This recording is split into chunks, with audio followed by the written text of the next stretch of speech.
It's another wonderful day on my vlog, and today we're going to be discussing a very sensitive topic. If you're just joining us, please subscribe to my YouTube channel and turn on your notification button so you'll be able to get messages like this whenever we are on. My name is Elizabeth Era, and today we're going to be having a very wonderful time with this 10 minutes that we have.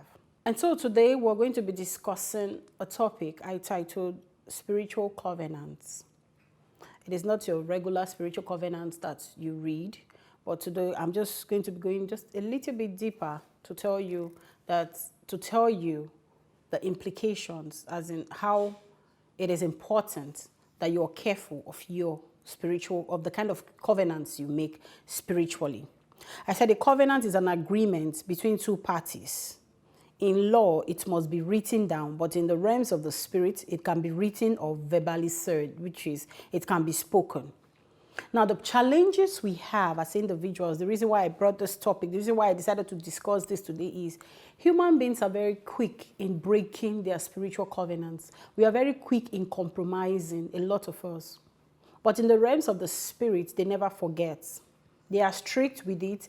It's a rule. They stick with that rule and they follow it to the letter. Now, whenever you want to make a covenant with anybody, verbally or written, you have to be very careful. Some people might ask me, how do I make spiritual covenants without me knowing? There are different ways you make spiritual covenants. There are different times you say things or you do things or you make promises that you don't even know that those things have been recorded in the realms of the spirit. For instance, you are in a relationship, you're dating someone, and you're so deep with that person. And then in the process, you make promises like telling the person, I'm not going to leave you. If I leave you, may I never find a better man. If I leave you, may I never find a better woman. And then what happens?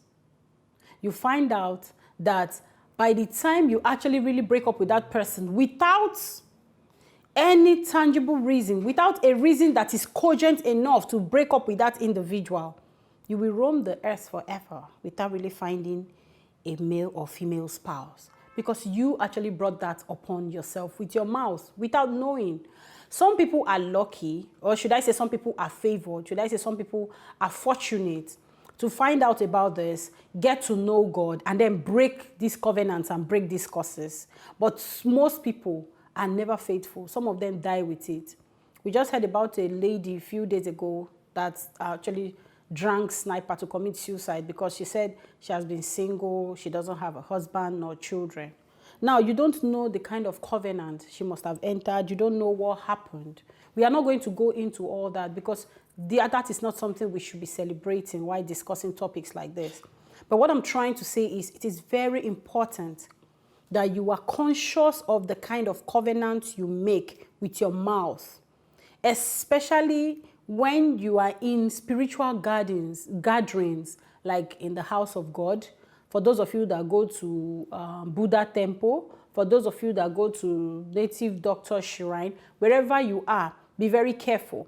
I see some people on TikTok, they go to, because of this challenge they do, carry me, they go my husband's house. I saw a girl running to the river and telling the entire world that she doesn't want a man on earth anymore. Since all the men on earth are breaking her heart, she's going to the river, that they should carry her to her husband's house in the river. And then you will find a husband in the river. Because the truth is, we make these mistakes, we say these things, and the spirits have recorded it. You cannot tell yourself that it is a joke. That is why even when you're making a movie and they call you a serpent in the movie, the moment you are done with that movie, you are supposed to go back and pray. You are supposed to go back and denounce those words. You are supposed to be careful what you say. Like a mother wakes up in the morning and places a curse on the child. These are spiritual covenants that you make. These are utterances that you make that in the rest of the spirit, they have recorded them down. Then they're like, okay, Auntie Janet just said this. Mr. John just said this. These are very important things, so you have to be very careful. I said spiritual covenants are not one to be taken lightly. They form the very center of our existence as the spirit controls the physical. Therefore, it is very appropriate for you to dig into your foundation, your lineage, so as not to fall a victim. Why did I bring your lineage and your and your foundation into this. Because there are some spiritual covenants that your parents had made on your behalf as an individual that you are not aware of. A man in Ogboni fraternity can tell them, when I die tomorrow, please, I want my first son or I want my first daughter to take over. And you are not aware of that. And you don't even know God. You don't even know yourself. You are not aware of these things and you just live your life. Then when the spirits come knocking, you start running from pillar to post. I am saying this because Ogboni fraternity might just be a physical fraternity. Yes, a normal gathering, maybe a club. But there are other fraternities, spiritual gatherings in the realms of the spirit that your parents will go and summon you and bring you into those gatherings. And you will not know. You would think that you are living your life, not knowing that you are dancing according to the drums that is being played for you in the realms of the spirit because of the covenant that someone has made on your behalf. So that is the reason why I brought in your lineage and your foundation. You have to know these things. And like I always say, that no matter how born again you are, until you understand the things you need to say and how to say them, when you pray, especially for those of us that are prayer warriors, when you are praying, you should be mindful of the things that you ask for. There are people in our lives that originally they are there. They are not there for us to pray and kill, to bind and cast them. Yes, they might be hurting us, but because we want God to do something for us, and our Father is one Father that whatever we ask of him, he will do.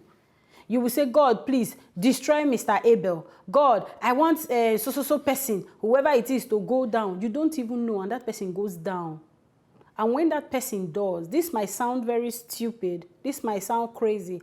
One part of your growth in your life might just be shaky because there are people that are actually positioned in your life to give you problems, to catapult you to the next level. So you have to be careful in all areas. When you open your mouth to pray, when you open your mouth to speak, what you do outside, the people you relate with, physically, spiritually, you have to be conscious of what you say per time.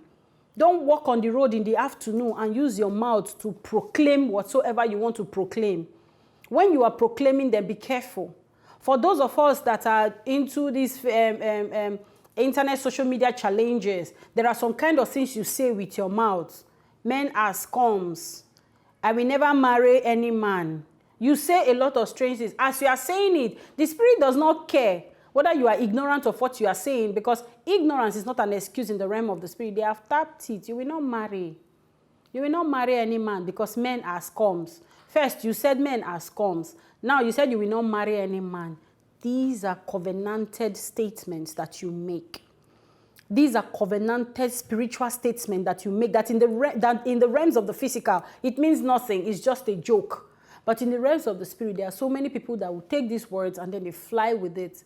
The spirits fly with it and then they never come back until you find your footing and find a way to break those covenants. Be very careful. Going forward, you walk into any shrine, don't make promises you cannot keep. You are inside the church, don't make promises you cannot keep. Don't tell the church you will give them 10 chairs when you know you will not even buy one. Don't go to the church and say, God, if you give me a car, Father, I will dedicate my entire life to serving you. Don't say those things. Don't say things that you know you cannot keep, because spiritual covenants are very, very important. Spiritual covenants, they don't work like the physical, where you break promises. They are not Nigerian politicians. They don't listen. The moment you break those promises, the moment you don't keep those promises, you get the repercussion, you get the results. Some of them don't come immediately. Some of them come later. I am so feeling not so okay because we don't have all the time in the world to discuss some of this topic. But I think, yes, I have to scratch them in the surface. But if you want to talk more on them, we can always find time to talk more on them. My name is Elizabeth Era. If you're just joining us, please subscribe to my YouTube channel, turn on the notification button, and remember, you can always reach me on my website, elizabethera.com. Let's talk more. Let's elevate each other. Let's inspire. Let's educate ourselves. Thank you very much. See you next time.